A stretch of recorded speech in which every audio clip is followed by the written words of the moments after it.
Bom dia, boa tarde, boa noite. A gente está aqui na comunidade LGPD, que é esse grupo de estudo que já está hoje na edição 107. Hoje a doutora Cristiane Polini vai estar aqui falando sobre PPRA e como isso se conecta à Lei Geral de Proteção de Dados, que é um assunto que a gente já de vez em quando fala bastante, né? Que é a parte trabalhista das empresas, o quanto que ela se conecta com esse protocolo. A gente, inclusive, tem um conteúdo forte falando da CIPA, que tem um propósito distinto, mas tem uma burocracia, né, um modus operandi muito similar do que deve ser o Comitê da Informação, que vai estar sendo o resultado da adequação com toda a documentação que tem que ser gerada. E aí, doutora Cristiane, a palavra está com você. A gente funciona praticamente com todo mundo mudo enquanto você está aí falando. Você tem aí aproximadamente 20 minutos para expor, né? Mas se você quiser estar questionando, para que a gente também possa estar interagindo, está tudo bem. E aí depois a gente entra num grupo de estudo, e esse grupo de estudo é um debate, é uma discussão que a gente passa a ter para que a gente possa estar aproveitando um pouco do seu conhecimento que você está compartilhando e também complementando com aquelas experiências que a gente já tem. Então, a palavra é sua. Perfeito. Bom dia a todos. Primeiro, eu quero agradecer, né, a oportunidade de estar aqui com vocês também e da gente estar trazendo um pouquinho mais de informação, né, a gente tendo essa troca. Eu falo que vai ser um bate-papo, né, não é uma aula, não é uma palestra, mas um bate-papo, e qualquer intervenção também pode ser feita, fique à vontade. O Pedro me fez uma provocação aqui em relação ao PPRA, que hoje não existe mais o PPRA, né? A gente tem o PGR, foi substituído, que é um programa ali dentro das empresas de gerenciamento de riscos ambientais, né? No âmbito do trabalho. E a proposta é essa, a gente trazer essa discussão. As pessoas ficam, às vezes, na dúvida, o que tem a ver, né, o PPRA com o PGR, com a LGPD, e a gente vai falar um pouquinho sobre isso aqui. Eu venho de uma vertente toda preventiva, né? A nossa advocacia aqui no escritório, ela é trabalhista empresarial, então nós fazemos a defesa das empresas aqui no escritório. E em contato com esses documentos da empresa, a gente fez uma analogia, uma comparação no sentido de criar um formato para entrega dessa LGPD. De onde que começou isso? Vou iniciar aqui essa ideia da proximidade de formatos, né? Quando nós começamos, a gente tinha, e vocês do TI, né, tem essa informação muito clara, nós não tínhamos a quantidade de softwares que existem hoje.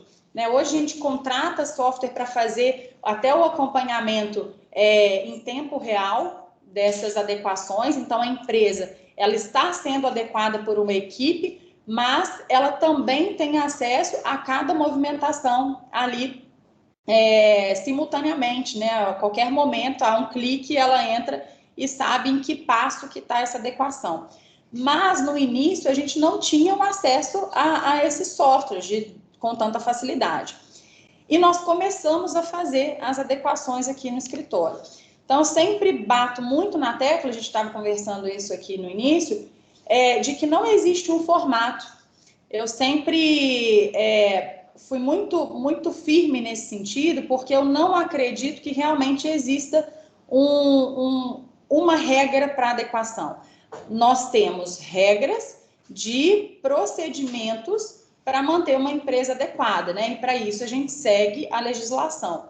Mas em termos de formatos, eu me deparei com questionamentos das empresas quando apresentava a proposta e o projeto de ser algo que eles conseguiriam visualizar o que de fato era esse programa. Porque, vamos implementar na sua empresa, vamos adequar a sua empresa. Então, a gente vai fazer um mapeamento de dados, a gente vai fazer os criados novos, que eu chamo, que são os documentos que, a partir, né, depois desse mapeamento, de conhecer como a empresa, todos os departamentos que ela tem, e realmente destrinchar o caminho desses dados por essa empresa, a gente identifica quais os documentos ela já tem e a gente precisa só fazer uma adequação, ou os documentos que ela de fato precisa ter. Então, o consentimento que ela não tinha, ela precisa ter.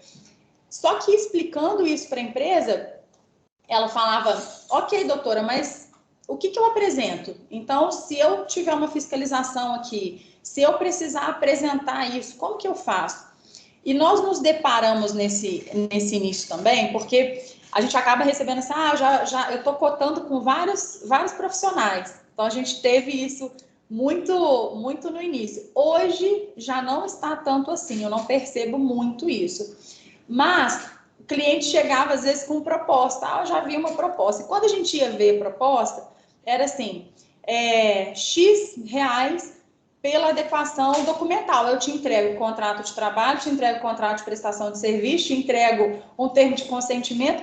Aí eu olhava aquilo, a gente que, né, quer fazer o negócio de uma forma mais segura, no nosso entendimento, a gente olhava e ficava, mas isso não é adequação, né? E o cliente, às vezes, por desconhecer, óbvio, ele contratava aquela adequação, entre aspas, porque não, estou colocando a minha empresa em ordem, eu estou colocando toda a documentação.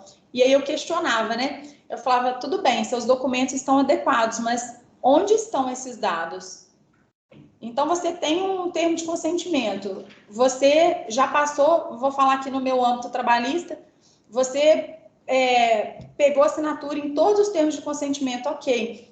O que você faz com esse termo de consentimento? Onde que eles estão sendo guardados, armazenados? Como que está sendo o controle desse termo de consentimento? Porque hoje é muito fácil, né? Assinar um consentimento, as pessoas vão pelo caminho mais simples. Mas será também que o termo de consentimento é o melhor ou não é? Isso tudo eu fui percebendo que isso ficava solto, né? As empresas não conseguiam visualizar de fato um programa como um todo. E aí foi onde, no meio dessas adequações, não foi assim desde o início, tá? Então foi um formato que a gente foi identificando para poder tornar para as empresas algo palpável mesmo. E o PPRA, hoje o PGR, o que ele é? Ele é um grande relatório, né? Eu costumo dizer que ele é colocar no papel o estudo que foi realizado. Então, existe um profissional que entrou naquela empresa, ele fez uma análise de todo o ambiente de trabalho e ele colocou no papel. O que ele faz? Ele pega as funções daquela empresa, quais as funções ela tem, dentro dessas funções, quais os riscos ambientais que ela tem. Então, tem ali agente biológico, tem agente químico, tem risco, tem uma questão médica, né, ocupacional. O que essa empresa tem? Ele vai colocando ali naquele grande relatório e ele tem uma conclusão. Ele fala ali, e é muito parecido, e isso foi até o que me chamou mais atenção, porque o PGR, o antigo PPRA, ele não entrega uma adequação, fala assim, agora com esse documento você está resguardado, qualquer fiscalização do Ministério do Trabalho que tiver aqui, você está tranquilo. Não é assim, ele faz esse mapeamento também, esse estudo interno na empresa, e ao final ele coloca assim, ao final de cada função, não sei se vocês já tiveram curiosidade de ver um PPRA, e quando eu entro na empresa eu falo, alguém já leu? Você participou da palestra e você me ouviu falando isso, né, Pedro? Vocês já viram o que está escrito no PPRA? Ninguém lê. Você tem dentro da sua empresa, porque você é obrigado por lei a ter, né? Mas você não sabe o que está ali. E quando eu mostro para as empresas, eu falo assim, olha, porque existe um risco? Existe. Isso é muito comum com insalubridade, né? A empresa é identificada, às vezes, com um agente insalubre, mas ela não precisa pagar o adicional de insalubridade muitas vezes, porque se ela utilizar um determinado equipamento de proteção individual, ela minimiza aquele risco e ela não precisa pagar o adicional de insalubridade. Agora, quando a gente tem um EPI que não é capaz de reduzir esse risco, aí, ok, ela ainda precisa pagar o adicional. Mas esse programa, ele não resguarda a empresa se ela não fizer na prática o que está escrito ali. E essa, para mim, é a grande similaridade com o PGR, o antigo PPRA. Por quê? O nosso programa de adequação, a gente coloca ali as nossas sugestões de implementação, né? A partir do estudo, a gente coloca, precisa ser colocado senha no computador, o acesso precisa ser segmentado. Então, a gente vai identificando os gaps que existem dentro da empresa e nós sugerimos mudanças. Olha, para você resolver esse problema, você tem que tomar tal atitude. Isso está no programa. Agora, pergunto para vocês, se a empresa não fizer, ela não vai conseguir estar adequada. Então, é um trabalho conjunto, né? Eu falo que tem que ser um trabalho a 4 mãos, de quem está fazendo e da empresa, porque sozinho nem o nosso trabalho funciona e nem a empresa funciona, porque ela não vai ter o conhecimento que nós temos. Então, é um trabalho conjunto. O PPRA, então, PGR, ele vem diante desse formato que, diante da minha necessidade, eu precisei comparar e criar um formato parecido quando eu não estava falando de uma adequação através de software. Porque quando a gente tem um software é diferente. Então, ele dá para a gente os relatórios, a empresa tem acesso ali a todo tipo de informação que foi feita, ao mapeamento que foi feito, os documentos que foram criados. Então, hoje a gente tem até os softwares muito parecidos, né, entre si, alguns com mais funcionalidades, outros com menos, mas todos eles geram ali um relatório final, cada um na sua particularidade. Mas eu me deparo aqui muitas vezes com empresas, e às vezes não empresas, mas MEI, que também lida com dados pessoais, e essa empresa, esse MEI precisa também estar adequado. Um exemplo que eu sempre falo acho também que eu dei esse exemplo na palestra, que foi uma professora de inglês, que ela me procurou porque ela tinha os dados dos alunos e ela dava aula online, então ela grava essas aulas, ela divulga na rede social dela.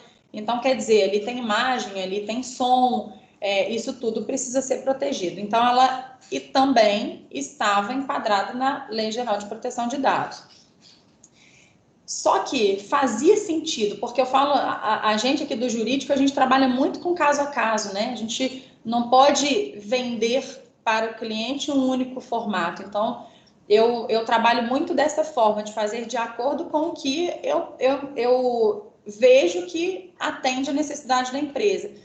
E a LGPD também fala muito o seguinte, ela não veio para poder problematizar as operações das empresas, ela não veio para complicar o que já está funcionando, né? Isso eu acho que é também algo que a gente precisa colocar para as empresas, porque as empresas ficam preocupadas, falam, mas agora eu vou ter que fazer, vou ter que mudar tudo. Não, você não vai ter que mudar tudo, a gente está aqui para te ajudar, né? Não é para complicar, a gente só precisa ter essa segurança. Então, dentro desse formato, a gente trabalhou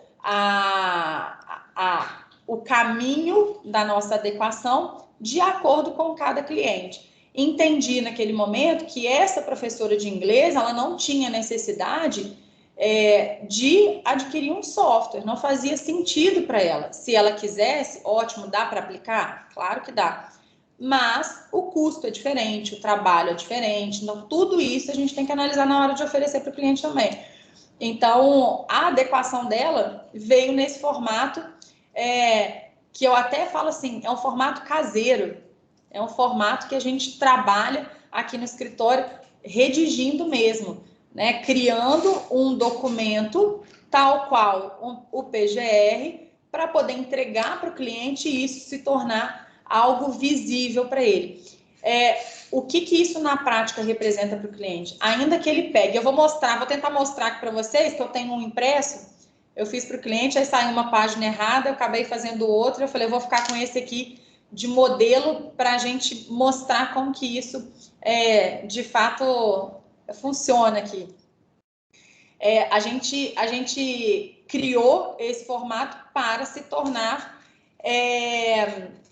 algo que o cliente batesse o olho e falasse assim, ok, se o meu empregado me perguntar onde que estão os dados dele, eu venho aqui na página desse mapeamento e eu sei falar para ele, né? Eu sei reportar para ele, eu estou cumprindo ali o princípio da transparência, o princípio da informação, então eu estou cumprindo os princípios da LGPD e estou tendo também uma tranquilidade em mostrar que eu realmente estou adequado, porque quando você não tem documento, eu tenho um monte de documento que está lá com cláusula de que eu respeito a LGPD, que eu tenho uma política de privacidade. Ok, mas onde está esse respeito, né? Como que você enxerga isso dentro da sua empresa? Então, é mais ou menos nesse sentido que nós fizemos essa comparação com o PGR, com o objetivo principal de o cliente ficar seguro com o documento e ele poder olhar e ver que aquilo foi feito, tá? A gente continua, né? É um trabalho, eu falo, mais complicado do que se a gente tiver um software, porque o software ajuda a gente, né? Já está ali no computador, então você faz as alterações. Hoje o custo não está também excessivo, então custo-benefício vale a pena. Eu falo tanto para as empresas quanto para nós que fazemos adequação, porque a gente demora muito mais tempo para fazer ao modo caseiro do que fazer no modo tecnológico, né? Então, eu realmente sou uma defensora da parte tecnológica, porque hoje eu falo que nós, empresários, eles precisam ganhar tempo, né? Então, ele funciona mais. Esse arquivo a gente manda para as empresas, a gente imprime ele nesse programa físico, mas ele vai para as empresas. Só que ele não sabe ali fazer a modificação também, sempre está ali a gente fazendo esse acompanhamento. Então, vou mostrar que vocês têm alguma pergunta até aí, alguma dúvida. Tá mudo, Pedro. Doutor, eu achei... Está compartilhando o som. Eu achei que você conectou com uma coisa que a gente tem falado muito aqui. Quando a gente conectou essa palavra, o PPRA, que é um documento da empresa, que ele fala de funções, que fala de EPI, que fala das obrigações e dos deveres, ele deveria ser um documento regularmente utilizado. Por quê? Porque a empresa contrata, a empresa troca as pessoas de função e ela precisa de recorrer a esse documento para falar aquilo que precisa de acontecer com os funcionários. Exato. E o que a gente está buscando no que a gente tem feito de argumentação é falar o seguinte: o quanto que a empresa precisa de ser protagonista. Porque a gente deixa um pouco a lei, não porque a lei ela é a base, ela é o conceito, mas a empresa que a gente tem que estar focado, porque às vezes nem a gente precisa de uma metodologia, igual você colocou aí, ela pode ser adequada pela própria empresa, porque você vai identificar os documentos, você vai identificar onde estão as informações, e isso vai trazendo as entregas, por exemplo.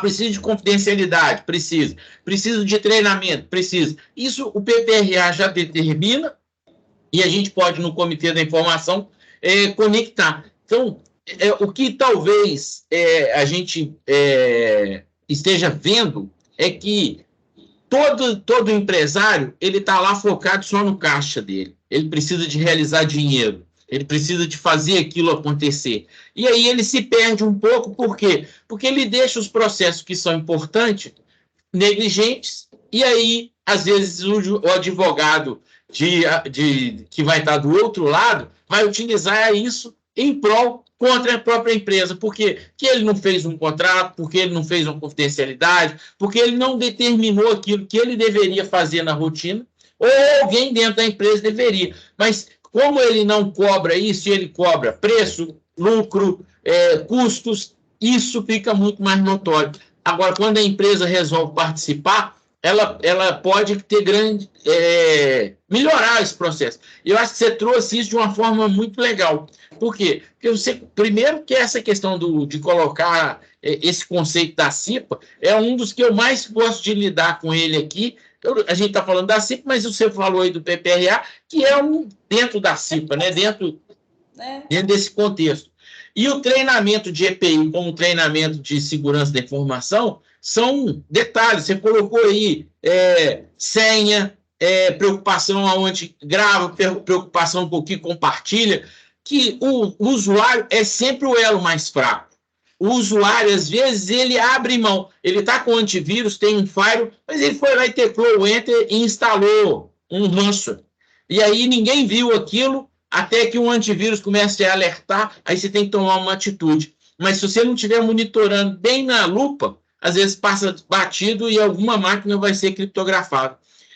E aí, por fim, essa conexão do MEI, que às vezes a gente fala o seguinte, os microempreendedores individuais, eles são tão pequenininhos, né? Mas tem essas complexidades, né? Porque o empreendedor, ele pode ser pequeno, mas ele está tratando, ainda mais com essa novidade, né, do mundo, que é a internet, o online, e aí a gente está aqui nessa condição, né? A gente está capturando a imagem das pessoas e, eventualmente, a gente está publicando. Tanto que esse vídeo que a gente está gerando aqui hoje, que é um vídeo de conteúdo, né?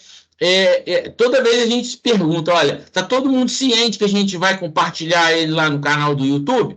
Porque como é que a gente grava as pessoas e elas não... Então, aqui a gente acaba pedindo consentimento, todo mundo fala assim, tá ok, tá ok. Então, é legal da gente estar pensando nisso. E quando você está falando de alunos que são recorrentes, né, a aula está lá acontecendo, então é muito mais importante isso, né? Então, primeiro, agradecer, né, a sua disponibilidade de ter vindo aqui, e eu acho que esse assunto, ele é um dos assuntos que eu acho que vai mais ter assim, em foco aqui, em voga na nossa reunião e na nossa comunidade, trazendo um pouco o protagonismo para a empresa, mesmo que o advogado, de vez em quando, ele fale assim, não é por aí não, que a gente tem que estar focado na lei. Eu não estou discordando disso, tem que estar focado na lei. Mas na hora que a gente coloca em equilíbrio o tamanho da empresa, o quanto que ela precisa, e até o quanto que os diretores precisam de estar se engajando e trabalhando, é bem legal também, né? Muito bom. E a legislação não faz essa distinção, né? Então, se é um MEI ou se é uma grande empresa, mas a questão dos próprios dados pessoais. Então, se você está ali... E essa professora, olha que interessante, ela chegou até a mim por causa de uma mãe, porque ela dava aula para a filha dela, e quando ela foi assinar o contrato, ela falou assim, olha só, você está adequada à LGPD? Essa mãe é advogada também. E ela falou assim, nossa, não tô. Ela falou assim, eu tenho uma advogada para te indicar. E aí essa mãe me indicou. E ela chegou até a mim por causa disso. Ela falou, olha, o que é isso? O que é essa tal de LGPD? Então, eu fui explicar. O que eu e Dante, a gente já conversou bastante sobre isso, que eu não sou favorável a amedrontar as empresas, né? Então, amedrontar, seja com multas absurdas, seja com, olha, agora você vai ter que fazer. Por quê? O empresário não está preparado para isso, né? E ele nem acredita, né? Ele não acredita. Ele nem acredita. Nem eu acredito. Então, eu falo assim, eu falo muito aquilo que eu defendo, né? A nossa advocacia aqui trabalhista, eu trago muito a LGPD para trabalhista, porque a gente tem as inspeções do Ministério do Trabalho. Então, o Ministério do Trabalho vai na empresa, ela não chega lá e aplica uma multa absurda na empresa porque ela está em desconformidade, né? Ela vai lá e autua, ela te dá um prazo para poder corrigir. Então, a gente discutiu muito isso. O que vai acontecer? Claro que houve um receio de aplicação de multa imediata, sim, porque era tudo novo, então a gente ficou refém, né? A gente não sabia o que ia acontecer. Mas o que aqui vocês, né, que estão nesse momento que você colocou para mim, a venda para a empresa, ao meu ver, é muito mais no sentido de ser alguém que eles confiem para poder realmente delegar essa função, e eu uso muito o termo que é delegar e não delargar, né? Porque não adianta a empresa delargar para uma tríade, né? Para uma empresa que faça ali a adequação para ela, mas delegar essa função para que o tempo dela se vire para receita, para a questão do negócio, simplesmente. Então, é contratar alguém para falar assim, vou colocar a empresa em adequação. Então, é um trabalho super conjunto mesmo. Acredito nesse caminho da prevenção, né? Talvez os colegas advogados, por a maioria, lidarem muito com a parte judicial, né? Que é uma realidade. Então, está acostumado na hora que chega lá e tem a aplicação de uma multa. Eu já tenho essa vertente para o preventivo, então eu gosto de trabalhar a parte anterior. Eu falo que prevenir é melhor do que remediar. Então, é melhor você trabalhar antes para chegar lá e ter uma condenação grande. E o que a gente vê é o seguinte, não é comum ainda, pelo menos aqui, não em Juiz de Fora, em algumas comarcas que eu atuo aqui perto. Mas o que a gente está vendo acontecer já, e vocês têm até mais essa busca aí por essa informação até do que eu, que as ações, você colocou que a pessoa, o advogado vai acabar pedindo com relação à LGPD. E é isso mesmo, o empregado, ele não vai entrar na justiça com uma ação trabalhista porque o empregador não deu a informação sobre o caminho dos dados dele dentro da empresa, sobre quais dados a empresa tem ou se a empresa está adequada ou não. Isso eu não vi acontecer ainda, não sei se vocês já viram. Mas o que eu já vi acontecer, se eu não me engano, em São Paulo, o empregado entra com a ação trabalhista, então ele pede tudo que ele julga ter direito, e aí lá no meio ele coloca também uma multa pelo descumprimento da LGPD. Afinal, é uma lei. Então, se é uma lei, ela é passível de punição. E se a empresa não está adequada, então vai entrar no bolo, sabe? É o plus da ação. Então, é mais uma coisa. Então, para que correr esse risco? Então, vamos adequar, que aí é menos um passivo que você cria dentro da empresa. Essa condição que você colocou, ela é interessante, porque quando a gente imagina que alguém vai questionar, a gente tratou esse assunto aqui uma época falando sobre a carteira de habilitação. Se você sai com o carro andando e você tem habilitação e um cara bateu em você, quer dizer, você não tem habilitação e um cara bateu em você e foi a polícia lá, mesmo que você seja a vítima, você vai ser punido, porque você não tem habilitação. Então, a falta de ter a conformidade vai dar chance aos advogados para falar o seguinte, olha, eu perdi uma parte aqui, perdi alguma coisa que o juiz, mas nessa parte aqui o cara nem fez, ele nem tem habilitação. Então, ele vai perder por completo porque ele não executou. E assim, eu acho que aconteceu muito com a CIPA, né? A partir de um número de funcionários, você precisa de ter a CIPA, e provavelmente ela foi instituída de tanto que as pessoas perderam na justiça, porque falava o seguinte, olha, você não tem o EPI, você não treinou, e aí o cara falava assim, realmente eu não treinei, realmente eu não fiz isso, e aí perdeu tudo. E aí, essa condição, às vezes ela cria um lugar diferente da argumentação do medo que você acabou de colocar. Porque falar da multa, eu e o Dante, quem é da TI, sabe disso. A gente, lá atrás, tinha uma multa por conta de pirataria Microsoft. E falava que ia se praticar 3.000 vezes o valor do bem, da licença, né? E, na realidade, eu acho que isso nunca aconteceu. E agora, essa apropriação de falar o seguinte do software não legal, que é o software pirata, e o quanto que ele está desconforme para a Lei Geral de Proteção de Dados, por quê? Porque facilita numa não atualização de segurança, numa não atualização de regras do firewall, o que vai acontecer? Você é pirata, o seu usuário sabe que você é pirata, então se você pratica algo errado, ele também sabe que você pratica algo errado, e aí você vira e fala assim, ele pode falar isso numa questão judicial, ou ele pode permitir que aqui o meu computador criptografe todo por conta de uma vulnerabilidade que não foi tratada nem da forma correta na segurança da informação, nem na Lei Geral de Proteção de Dados. E, nesse caso, é muito mais real de acontecer. A gente sabe que, por exemplo, quantas pessoas foram multadas? A NPD, quando multou a primeira vez, virou uma chuva de informações. Agora, ransomware, a gente, todo dia a gente vê aí a estatística. O Brasil é o segundo ou o primeiro colocado em criptografia de computador. E aí, na hora que você vira e fala isso tem que ser apropriado na argumentação de quem está se apropriando para adequação da Lei Geral de Proteção de Dados. Porque isso é prevenção. Se você tem o seu usuário treinado para ele não teclar o Enter por conta de curiosidade, se você tem o software legal, se faz a atualização de segurança, você vai deixar de ter retrabalho. Isso é prevenção. E toda vez que o computador para, o cara fala assim, eu queria voltar para o papel. Isso não existe mais, né?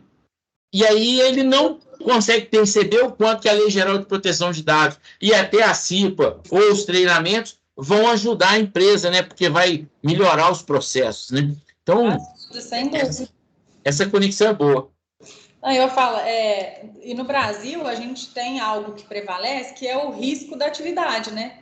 Então, o fato da empresa utilizar um programa pirata, ela já está assumindo risco. Então, a responsabilização da empresa é aquilo. Mas a empresa não aconteceu nada. Poderia acontecer. O ato da empresa ter contribuído para que algo acontecesse, não ter se utilizado dos meios adequados, ela está assumindo o risco. O risco é sempre da empresa.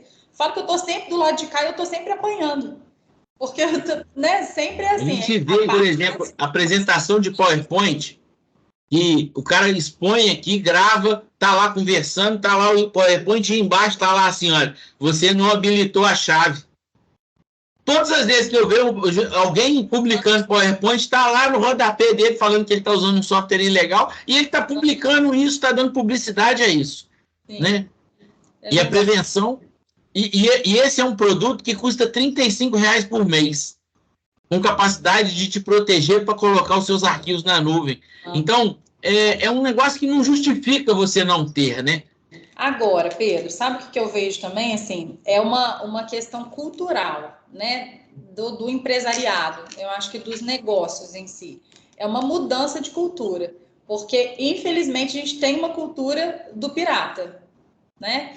Então, isso eu acho que é uma primeira mudança da diferença. Eu acho que vocês do TI têm um papel fundamental nisso, em demonstrar não o que é ruim. Eu sempre vou para esse lado, sabe? Acho que não atacar o pirata, mas por que o original é melhor. Então, do que ele te protege? Eu acho que o caminho é muito nesse lado do positivo, né? De demonstrar para as empresas isso, porque é uma mudança cultural da parte tecnológica e é uma mudança cultural na gestão das pessoas, né? Porque a gente está falando desse programa, a gente adequa, mas se as pessoas não criarem a cultura de realmente ter essa política de mudança de senha, criar a cultura de respeitar quando você pega um dado e fazer algo, algo X, por exemplo. Aqui eu ouvi essa semana que uma empresa pegou um papel que estava, acho que era um currículo,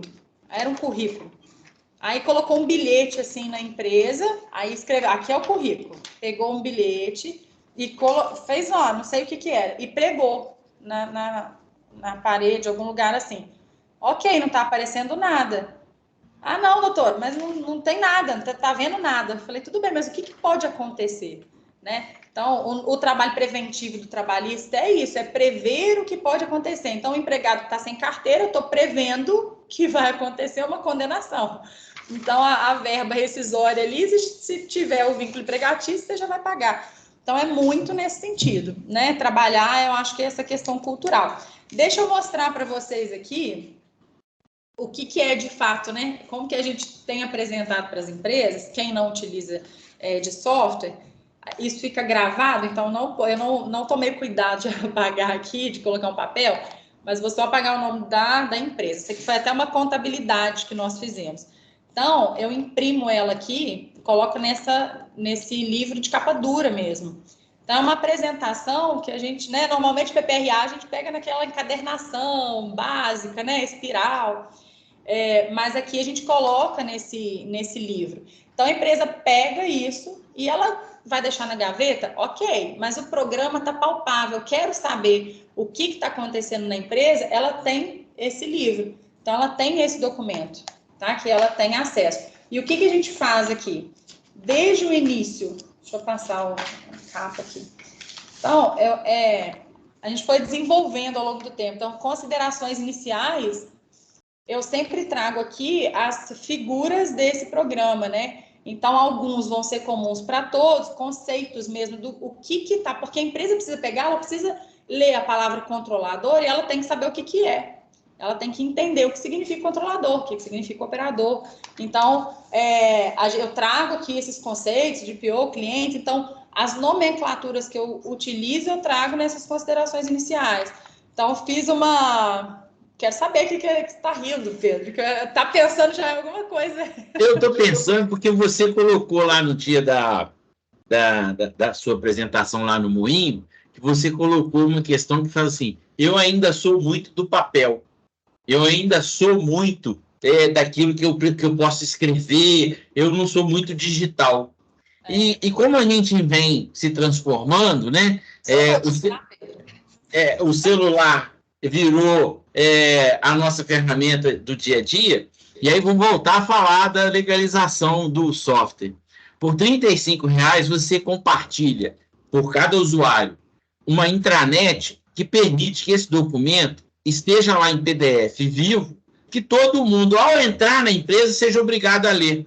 Então, ele não vai ter que ir num documento de papel, achar lá na biblioteca. Isso pode estar lá, e é justo que esteja, e é bom que esteja, porque você está cobrando por um serviço, é uma entrega, isso vai ser real. Mas dentro da empresa, a logística facilita se ela estiver lá na intranet. E aí você vira e fala o seguinte, olha, além do documento que a gente está entregando aqui, da documentação da LGPD, que dá transparência e publica, o PPRA tem que estar lá também. Que aí você vai falar o seguinte assim, eu estou contratando lá no RH, eu estou contratando alguém e eu preciso fazer um contrato. Eles dizem que a carteira de trabalho é um contrato, né? Mas você pode detalhar melhor o contrato.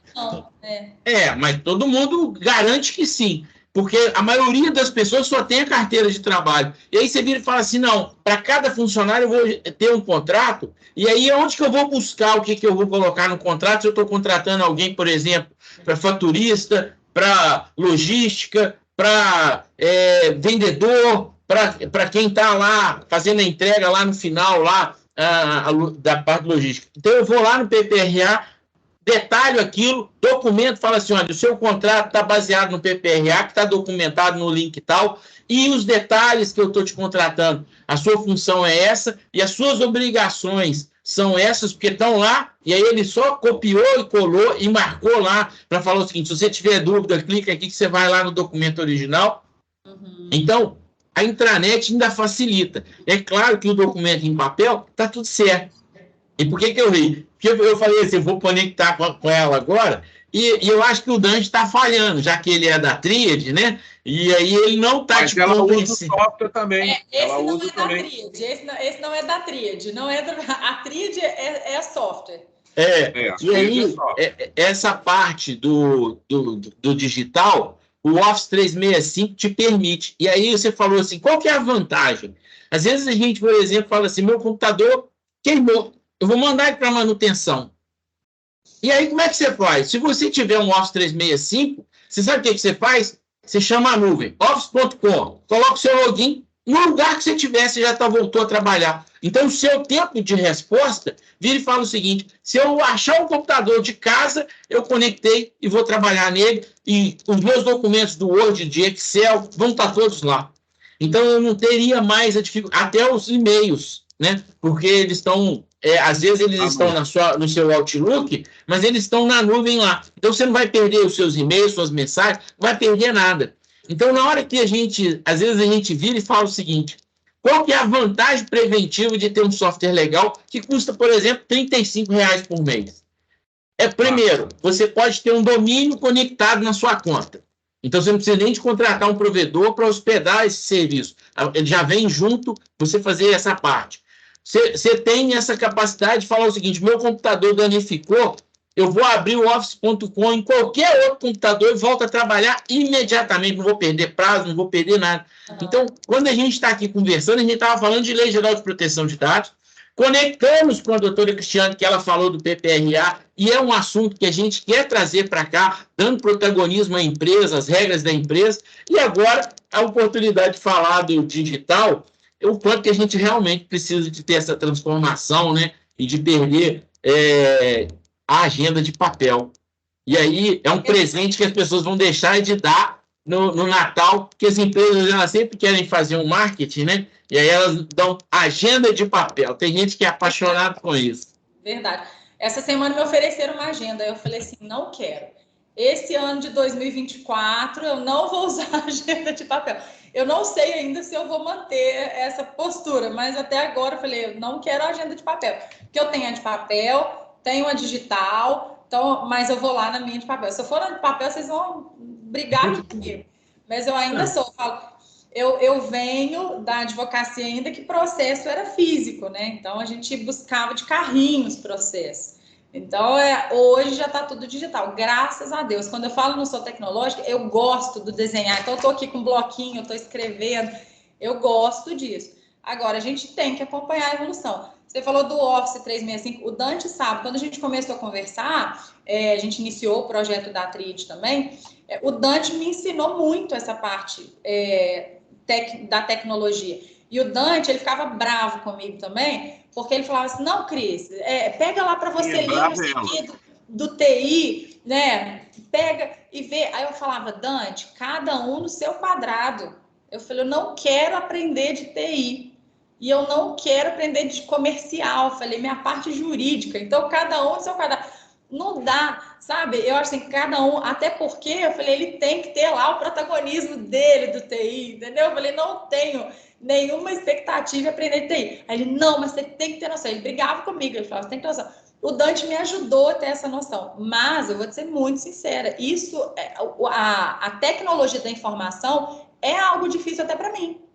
Eu sou nova, eu tô com 37 anos, eu sou da era tecnológica, sou tecnológica, faço tudo da parte de tecnologia, mas eu acho que esse assunto, principalmente quando a gente trata da LGPD, que aí sim é algo mais técnico, né, é um conhecimento que a gente não tem. E que bom que a gente não tem, porque eu acho que precisa desses profissionais para fazerem a coisa certa, né? Não dá para a gente se aventurar também.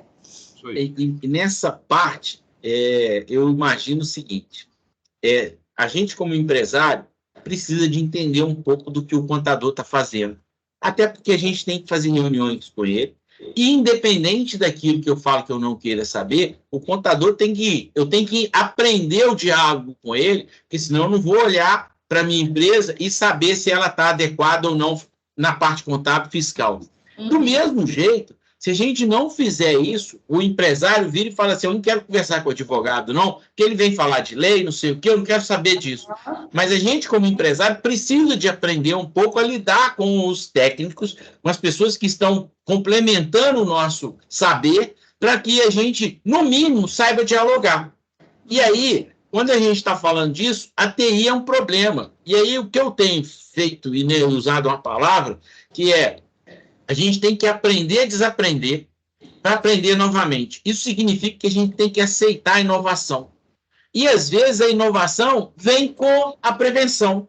Porque você vira e fala o seguinte, se você tiver sem a sua agenda, você não vai mais saber que tem aniversário dos seus clientes acontecendo. Agora, se na hora que você estiver tomando café, você olhar para o seu celular e vai falar para você, se você cadastrou lá no Contatos a data de aniversário, você vai ter isso. Então, você vai ter um alerta comercial, porque congratulações de aniversário é uma agenda de comercial, de conexão, de fidelização. E aí, quando a gente está falando desse negócio, a gente começa a lidar e falar o seguinte, se eu não quero saber nada da segurança da informação, eu provavelmente vou dar essa mensagem para toda a minha diretoria, todas as pessoas que estão trabalhando comigo, e as pessoas vão negligenciar esse passo. Então, o que a gente agora também tem que fazer é uma transformação cultural e digital, porque o mundo se torna digital, a gente é claro que a gente é híbrido, porque a gente é físico, a gente precisa de conversar com as pessoas, e o quanto que a Lei Geral de Proteção de Dados entra nesse contexto, porque o tempo todo a gente está aqui falando de Lei Geral de Proteção de Dados, mas a gente tem que ir trazendo as pessoas para perto, e aí não tem jeito de trazer a montanha para perto. De vez em quando a gente tem que ir para a montanha. E eu acho que a montanha é a empresa. E aí a gente vai ter que entrar. E aí, é claro, o advogado, você falou muito bem disso. Você fala assim, às vezes a gente está na questão só do processo. A maioria dos processos que os advogados ganham ou perdem é porque ele errou lá no jeito de tratar. Aí o juiz falou assim, olha, você errou no nexo causal, aqui é sumário, perdeu, acabou. Se você quiser, você entra com um recurso em cima disso. Mas você errou no processo aqui e a gente está fechando. E ele nem precisou de ir lá e olhar o que era o processo. Ele nem precisou de ir lá e ver por que aquilo tudo aconteceu. E na Lei Geral de Proteção de Dados, ela está na mesma linha como a CIPA. Então, se a gente não entrar um pouquinho dentro da empresa e quiser aprender um pouco, a Lei Geral de Proteção de Dados vai ser adequada, mas não vai ser adequada de acordo com a empresa. Exatamente. Ela vai estar lá e as pessoas nem vão usar ela. Né? Eu preciso dizer que precisa conhecer mesmo o negócio do cliente. Exato. E é importante estar lá, né? Conhecer do negócio, do chão de fábrica, entender o que está acontecendo, como que ela lida, até para sugerir mudanças. Porque às vezes a forma que a empresa está fazendo também não está legal. Às vezes você vai ajudar. É um trabalho que eu falo, não é só, né, a gente ir lá para fazer X. Quando a gente tem um olhar macro, a gente acaba até ajudando a empresa, fidelizando, e isso gera gera um relacionamento e uma identificação também com o cliente, né? E esse delegar e o delargar, eu achei que foi mágico. Porque a gente fala muito disso. Você fala o seguinte, você não delega a responsabilidade é sempre do controlador. Ele é responsável por tudo, mas às vezes quando ele delega, ele fala o seguinte, agora você resolve aí. Mas se ele não ficar tomando conta, ele perde essa parte. E aí, na hora que ele vai ver, ele já está sendo multado, ele fala assim, eu deleguei para você. Ah, mas eu não fiz isso. E aí não adianta, né? Então, delegar não é deixar realmente para lá, né? Não, a responsabilidade é de todos, né? É. E aí tem isso também, né? Fala a responsabilidade que a LGPD traz para a gente da solidariedade, que não é uma regra também, né, para a Justiça do Trabalho. Quando a gente fala isso para a empresa, fala, olha só, quem você está contratando aqui, a pessoa que está junto com você precisa saber se ela está adequada também, né? Então, às vezes a empresa fala assim, então você faz isso para mim? Eu falo, não, eu estou adequando a sua empresa, então eu não posso adequar a outra. Se ela me contratar, eu posso adequar a outra também. Mas aí a gente orienta a que e quais documentos mínimos ela precisa ter e qual cobrança essa empresa vai fazer da outra. Né? E tem uma questão, doutor, que, por exemplo, quando a gente tem um terceiro, igual o contador, no mínimo, ele tem que eleger do lado de lá aquela pessoa que vai ter a responsabilidade compartilhada, qualificando ela. Então, às vezes o contrato só tem um contrato de prestação de serviço, mas não rege isso. E às vezes, por exemplo, você pode documentar no contrato para falar o seguinte, olha, se eu não pagar um documento porque você não me encaminhou, a responsabilidade é sua, a multa tem que ser sua. Se você deu publicidade de uma informação minha na sua contabilidade, você é mais responsável do que eu nessa hora. Eu posso ser corresponsável, mas é por isso que esses contratos têm que estar firmando e eles também têm que se adequar, porque o DPIA é nada mais do que isso, que é virar e falar o seguinte, olha, eu sei que a gente trata de dados e eu mando para você e você manda para mim de volta. Ou às vezes eu só mando para você. E você tem responsabilidade aí, porque eu daqui continuo tendo responsabilidade. E isso tem que estar claro no documento. E do lado de lá tem que ter uma pessoa que vira e fala o seguinte, olha, a partir de agora eu sou responsável pelos dados. Se alguém levantar a mão lá, pode ser que seja aqui o responsável, e aí é claro que a gente alerta aquela empresa que ela também vai ter que começar a se adequar, né? Porque se do lado de lá ele identificar um DPO ou um controlador ou um responsável de dados e aquela pessoa for leiga para esse assunto, ela está assumindo uma responsabilidade sem ter conhecimento do fato, né? Sim, isso é importante que você falou, porque também já ouvi o seguinte, mas eu tenho isso no contrato, mas se o meu cliente ou o meu empregado ou, né, o titular de dados, ele vier aqui me questionar alguma coisa, eu vou ser o responsável, porque ele vai discutir comigo, certo? Eu falo, certo, mas onde a empresa entra nisso aqui? O fato de ter essa cláusula muito bem colocada por você e que todos deveriam ter, é a única coisa que resguarda a empresa numa ação de regresso.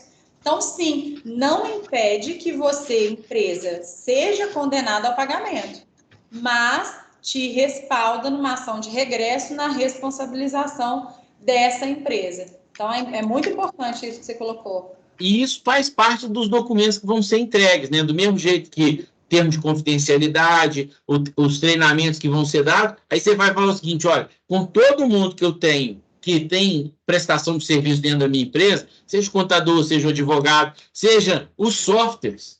Porque às vezes a gente fala o seguinte, mas o software eu contratei, mas tem uma equipe de suporte que entra aqui e eles têm tanto conhecimento que eles vão ver até os dados que eu tenho armazenados aqui, porque eles têm login administrador. Então, até as empresas de software precisam de estar se conectando com um contrato bem agarrado. E aí, na empresa de software ainda tem um detalhe, porque agora que a gente está indo para a nuvem, às vezes o servidor ele é compartilhado lá no provedor do aplicativo. Então, é um cuidado até mais sério, porque os dados não estão armazenados mais na sua empresa. Eles estão armazenados no prestador de serviço. Então, se você tem lá, por exemplo, o RH fazendo a folha de pagamento, ele está escrevendo aqui no meu computador, mas isso está sendo armazenado lá na empresa que presta o serviço, que fez o software. E aí a responsabilidade lá é muito mais séria, né? Porque lá provavelmente, se ela tem 200 clientes, lá tem 200 pessoas acessando o mesmo servidor, segmentado, mas precisa de ter coerência. Então a gente precisa de estar entendendo bem a funciona a TI. Eu falo, é uma discussão infinita, né? A gente está aqui no encontro 107, não é isso? Vocês 307, o 507, porque é assunto, acho que não se esgota, realmente, assim. E eu imagino que vocês já devam ter falado sobre isso, até porque Dante, a gente também já conversou isso na discussão do nosso software aqui, justamente essa responsabilização dessas empresas, porque eu me deparei com algumas empresas falando assim, eu tenho aqui um sistema, mas já está adequado. Primeiro que a pessoa acha que está adequado porque eu uso o sistema. Ok. E esses sistemas, nós também estamos reféns da adequação deles. Na verdade, da fala deles. Porque não dá para a gente entrar nessas empresas que são, não vou falar, não é fantasma, mas elas não são acessíveis para a gente, ela simplesmente fala que ela está adequada. Ela tem uma política de privacidade. E isso não tira a responsabilidade da empresa. Se o titular questionar qualquer coisa e vier uma condenação por causa desse programa ou desse software de algo que ela está utilizando, não tira essa responsabilidade porque a empresa fala que está adequada. Então, até coloco essa provocação aqui para vocês, que eu acho que é um tema também que vocês vão discutir muito aqui na comunidade, que é como ter esse respaldo também. Porque eu confesso que eu não cheguei a uma conclusão ainda. Quando você está falando isso, você está falando de uma empresa igual o Google e a Microsoft? Também. Porque eles são tão grandes que você não tem lugar aonde que ela vai estar chegando, né? Você fala assim, quem que é o DPO? Essas eu até imagino que estejam adequadas. Essa daí, todas assim... têm DPO. Todos os lugares, todos os países têm um DPO da Microsoft. Essas aí eu nem questiono, porque não duvido. Mas, por exemplo, a gente tem empresa aqui, cliente no escritório, que usa software, tem um que é de planejados, móveis planejados. Os arquitetos, eles usam um programa e nesse programa vai o projeto que foi feito, mas consta também os dados do cliente. Então, esse programa, os dados estão lá. Quem está tendo acesso a isso? O que está acontecendo com esse dado? Ele fica armazenado lá? Ele não fica? A gente não tem acesso. Simplesmente o programa, eles receberam uma mensagem dessa empresa, que eles compraram o programa, e lá a mensagem fala, estamos adequados à Lei Geral de Proteção de Dados, temos a nossa política de privacidade. E aí? Não, mas nesse caso, quando a gente está contratando e a gente tem um pagamento e recebe uma nota fiscal, aí eu imagino o seguinte, aí você tem pelo menos um lugar para você questionar. E aí tem que ter uma cláusula que fala lá o seguinte, olha, se eu tiver um problema com o aplicativo, eu quero saber quem é que vai responder. Aí eu posso questionar do lado de lá. Então, eu posso questionar a empresa. Por exemplo, hoje tem um documento que eu coloquei essa semana eu postei, né, falando sobre o clube de desconto. O clube de desconto, se você olhar, praticamente todo o comércio de varejo hoje tem. Então, se você tiver um software, ele tem acoplado nele um clube de desconto. E aí, o clube de desconto tem o CPF e a experiência de compra do cidadão. Uhum. O cara que desenvolveu o clube de desconto tem que ter lá alguém que identifique e fala o seguinte, olha, se tiver um vazamento do clube de desconto, eu sou o responsável para... E aí, se não tiver isso, praticamente não deve utilizar o produto. É assim que eu tenho lidado com as pessoas. Agora, se você vira e coloca essa cláusula e identificou uma pessoa lá, ó, você tem um CPF que vai se responsabilizar. Tá bom, tá tudo certo. Mas aí a gente entra na discussão do regresso. Porque o titular ele vai continuar demandando a empresa que ele conhece, que ele está contratado. Sim, a responsabilidade é compartilhada. Só que você vira e fala o seguinte, olha, tudo bem, eu estou aqui representando, mas eu tenho atrás de mim aqui uma RT. Eu tenho um engenheiro aqui. E aí ele também tem a responsabilidade, eu posso questionar ele. Sim. E aí vai andando junto, né? Mas é isso. Esse é o grande segredo do programa de adequação, né? Da gente fazer essa minimização desse risco e identificando que a empresa ela não pensa nesse final, né? Até onde que está indo a responsabilização. Então, esse é o nosso papel realmente de chegar nessa última pessoa para tentar resguardar o máximo. A gente consegue resguardar 100%? Sempre deixo claro isso. Não significa que você vai ter um programa que você está garantido e nunca vai acontecer nada. Você está refém de um vazamento, você está refém do outro que você está contratando, e a gente está falando de negócios, né? A gente está falando de empresas que lidam com empresas, que lidam com uma série de pessoas, e não dá para ter o controle de tudo. A gente até gostaria, né, de ter, mas não dá. Assim trata o AVCB. Você não quer que tenha incêndio, mas você tem que estar preparado para combater um incêndio. E, eventualmente, você fala o seguinte, aqui nunca teve incêndio, mas existe um risco. Por isso que tem um corpo de bombeiro, eu sei para quem que eu vou lidar, eu faço treinamento da brigada, porque pode acontecer e eu quero mitigar os riscos. É aquela questão que a gente estava falando. Olha, eu posso nunca ser pedido da minha carteira de habilitação. Ah, mas você pode dirigir sem ter carteira de habilitação? Poder, você pode, você não deve. Você não deve, porque se você for questionado, você já perdeu. E aí, são aquelas questões culturais. Aí você vê que, por exemplo, assim, de moto, a maioria das pessoas que andam de moto em volume popular não tem carteira e nem pagamento de IPVA. Tanto que tudo a Blitz é aquela inundação de carregar as motos lá para o depósito para que eles regularizem. E aí, esses são protocolos que a empresa também começa a falar o seguinte, tem tanta empresa aí para ser vigiada, a minha nunca vai ser. Mas o ranço não faz parte disso, né? Porque a sua empresa pode ser criptografada e ninguém foi lá. O vírus chegou e a pergunta é, você quer correr o risco?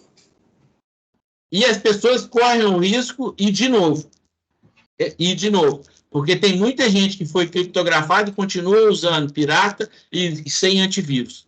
Então, são regras. Mas eu vou te falar, eu acho que também boa parte dessa responsabilidade é nossa, enquanto implementadores. É nossa na comunicação. Quando eu falei no início aqui de colocar o medo no empresário, eu acho que a gente também tem que olhar, né, para nós mesmos e falar como que eu estou apresentando isso para os empresários. Né, o que eu estou colocando para eles. A gente também tem uma parcela de responsabilidade em colocar algo leve.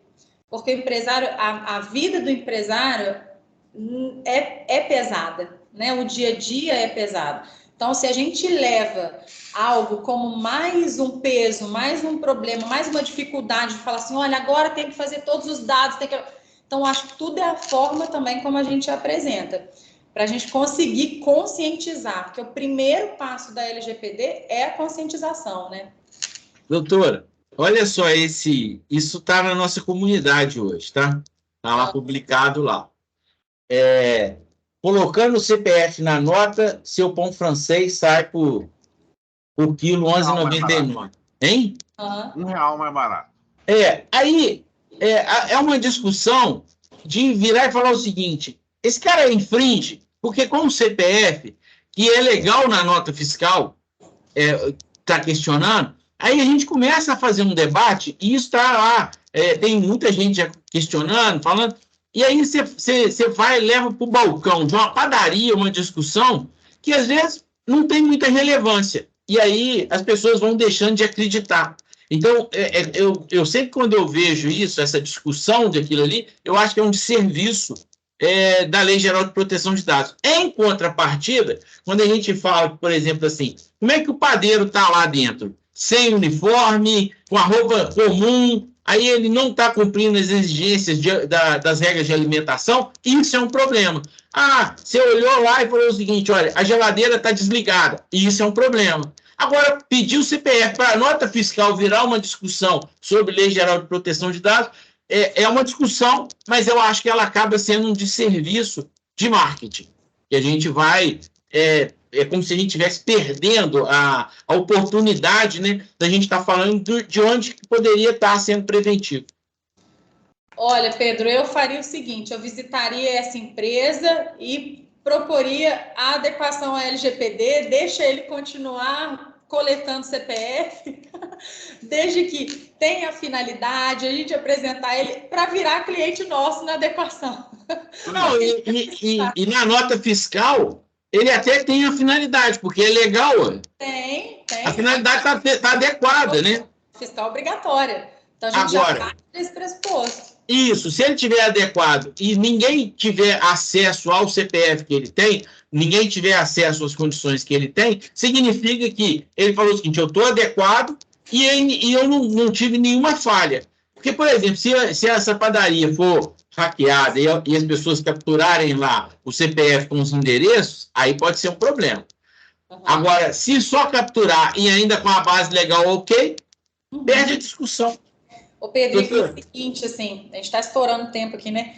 Mas o dado pessoal é o grande ativo das empresas hoje. É uma realidade, né? O dado pessoal é importante. Para esse dono da padaria ter pedido, né? Estar pedindo, fazer uma campanha dessa para a CPF, eu imagino que ele tenha um objetivo aí junto aos clientes. Qual é o objetivo? Não é simplesmente nota fiscal. Ele tem um objetivo. Ele precisa ter esse ativo na empresa. Para quê? Fidelização, relacionamento?